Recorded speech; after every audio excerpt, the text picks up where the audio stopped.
Lorsqu'on reste trop longtemps dans une relation où il y a des défenses perverses, des mécanismes pervers qui sont en jeu, voici ce que l'on peut commencer à ressentir. Petit à petit, vous n'allez plus faire confiance dans votre ressenti. Vous allez vous remettre en question, vous allez refaire le film, et le film encore et encore, vous allez le suranalyser pour voir qu'est-ce qui s'est passé, qu'est-ce qui est clair, qu'est-ce qui est vrai, qu'est-ce qui n'est pas vrai, etc., etc. Parce que tout va commencer à vous paraître un peu flou, un peu comme si vous perdiez pied. Vous allez chercher à expliquer à cette personne encore et encore votre réalité, mais c'est comme si vous pouviez lui donner 36 000 versions pour qu'il puisse comprendre enfin ce que vous voulez dire, et ça ne passe pas.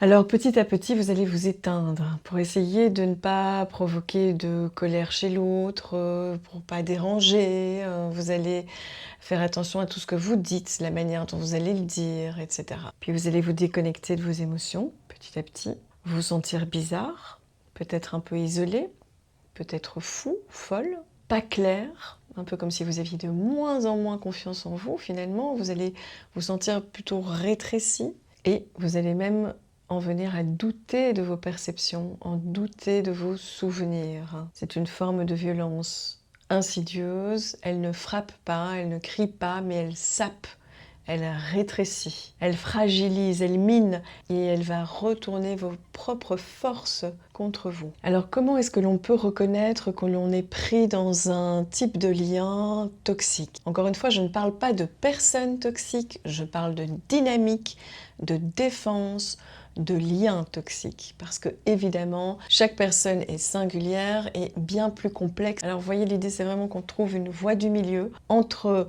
la prudence de ne pas étiqueter, de ne pas simplifier les choses, et en même temps de nommer quand même des violences qui peuvent être subtiles et très destructrices. Alors, comment reconnaît-on qu'on est pris dans un lien toxique? Le lien toxique commence très rapidement par un doute, puis une confusion, et puis une prison. Vous étiez peut-être intuitif, et puis vous commencez à douter de ce que vous ressentez, et puis vous commencez à vous justifier à l'intérieur de vous-même. Vous vous culpabilisez à outrance, même pour des choses très très simples. Vous allez reformuler tout ce que vous allez dire, vous allez hésiter à faire des choses, à dire des choses, vous allez vous excuser aussi beaucoup, sans raison. Des choses simples vont devenir graves. Et d'ailleurs, vous commencez à anticiper les réactions de l'autre. Et puis vous vous demandez, est-ce que je suis trop sensible? Est-ce que j'exagère? Est-ce que j'ai mal compris? Alors que vous étiez certain de ce qui s'est passé, vous allez douter de ces souvenirs. Quand vous commencez à vous excuser d'exister, il faut vous demander, mais à qui ai-je donné ce pouvoir? Et pourquoi? Parce que petit à petit, dans le lien toxique, on anticipe tellement les soupirs de l'autre, les silences de l'autre, les switches de réaction de l'autre, les passages à l'acte, l'agression, l'humour ironique, enfin tout, on commence à se sentir menacé. Et donc vous allez commencer à choisir des mots, non pas pour dire la vérité, mais pour éviter d'énerver l'autre, ou pour vous protéger de ses remarques, ou bien pour éviter la cassure. Et là, il y a vraiment un gros problème, c'est-à-dire que vous ne communiquez plus parce que vous avez besoin de communiquer ce que vous avez dans le cœur, mais vous communiquez pour ne pas être attaqué. Alors faites attention aussi au corps, à votre corps, parce que lui, il va s'exprimer. Si vous n'êtes pas proche de vos limites, que vous avez du mal à ressentir vos limites, et que vous vous êtes réfugié dans votre mentalisation, en train de vous demander, est-ce que c'est moi qui suis coupable, est-ce que j'ai bien fait, est-ce qu'il s'est vraiment passé ça, est-ce que...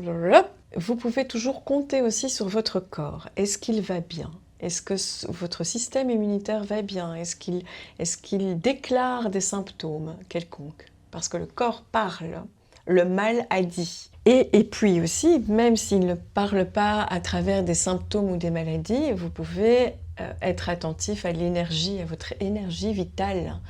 Souvent, quand on est dans enfin la plupart des cas en fait, la plupart des situations, quand nous sommes dans des liens toxiques, et encore une fois, je ne parle pas de personnes toxiques, mais de liens toxiques, eh bien, on va sortir de ces discussions, qui n'en sont pas vraiment, avec une perte d'énergie vitale. Vous allez être vidé, épuisé.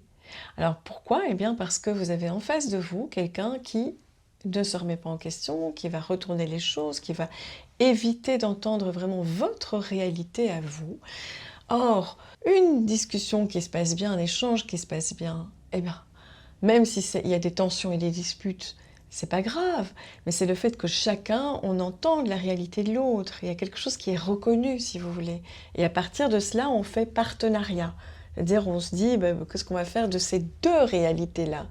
Mais quand on est dans un lien où l'autre ne va pas être capable d'entendre votre réalité, eh ben, vous n'allez pas exister, tout simplement. Et forcément, par suradaptation à cette personne, vous allez ressortir de cette conversation totalement épuisé. Et donc, petit à petit, on ne parle plus de ce qu'on ressent, mais de ce que l'autre peut tolérer. Vous voyez à quel point, petit à petit, on en vient à se suradapter au point de mourir psychiquement.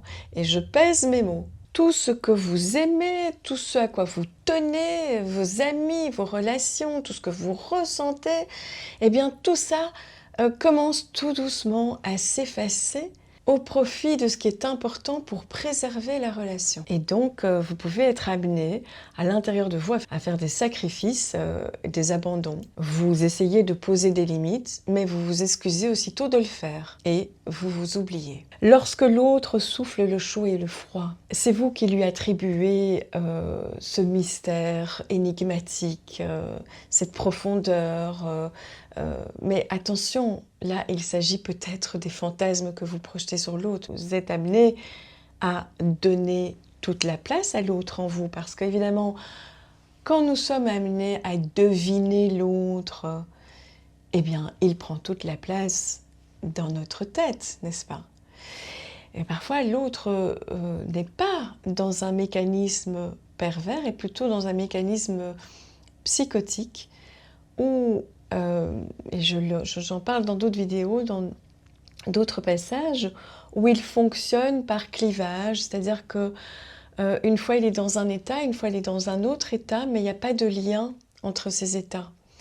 Et donc, il peut très bien être tout à fait affable, puis distant, et sans qu'il y ait de transition. Et donc, c'est ça qui est surprenant, sidérant. C'est le manque de transition, le manque de logique d'un passage à l'autre. Donc, ça peut être en 5 minutes. Hein. La personne peut être charmante et puis tout à coup glaciale. Et vous ne reconnaissez plus la personne. Et puis, il peut aussi, ou elle peut aussi, vous partager une version et puis changer de version. Et puis nier qu'il a dit la première version. Et puis vous reprocher d'être trop émotif, d'exagérer. Et puis vous êtes face à quelqu'un qui nie toute cohérence. Je le répète, on ne discute pas à ce moment-là avec la folie. Ça ne sert à rien. Vous êtes face à l'irrationalité, à un délire construit. Et donc vraiment, vous allez vous épuiser. Si vous sentez qu'il y a quelque chose